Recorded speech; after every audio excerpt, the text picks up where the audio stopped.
Welcome to my YouTube channel Biman3579 from Golaghat. মই আজি আহিছো অসমৰ শিৱসাগৰ জিলাত অৱস্থিত শিৱদৌললৈ।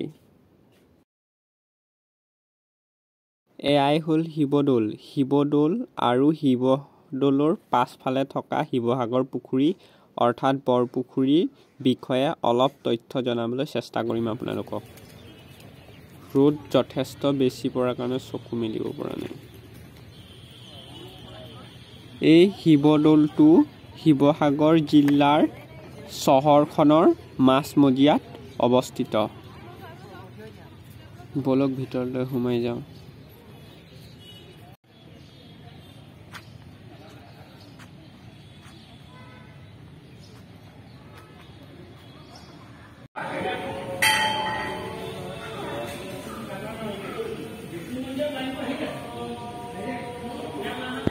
মোৰ যদি ভুল হোৱা নাই, শিৱদৌলটো বনাইছিল 1734 খ্ৰীষ্টাব্দত স্বৰ্গদেউ শিৱসিংহ। শিৱদৌলৰ দুয়ো কাষে সোঁফালে বনাইছিল দেৱী দৌল আৰু বাওঁফালে বনাইছিল বিষ্ণু দৌল।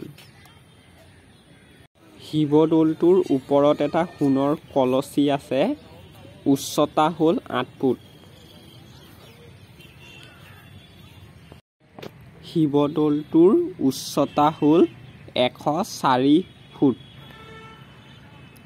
আৰু ইয়াৰ ষ্ট্ৰাকচাৰটো হ'ল কৰ্দৈ হীৰা।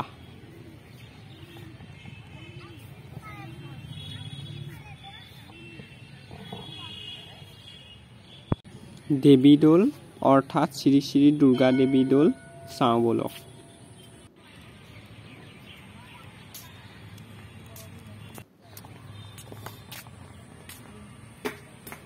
কৃষ্ণ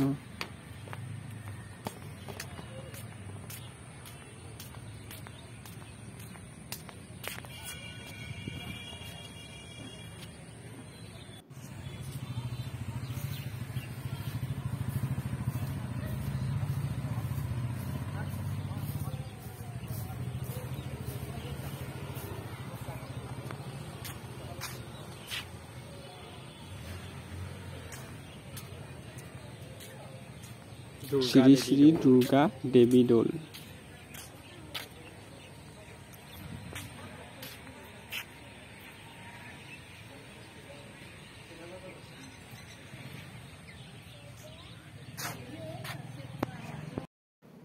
এয়া হ'ল শিৱসাগৰ পুখুৰী অৰ্থাৎ বৰপুখুৰী। ইয়াৰ গভীৰতা হ'ল 27 ফুট। চেনেলটোলৈ নতুনকৈ আহিছে যদি ছাবস্ক্ৰাইব কৰি ল'ব আৰু ভিডিঅ'টো ভাল লাগিলে লাইক কমেণ্ট শ্বেয়াৰ কৰিবলৈ নাপাহৰিব। Bye bye.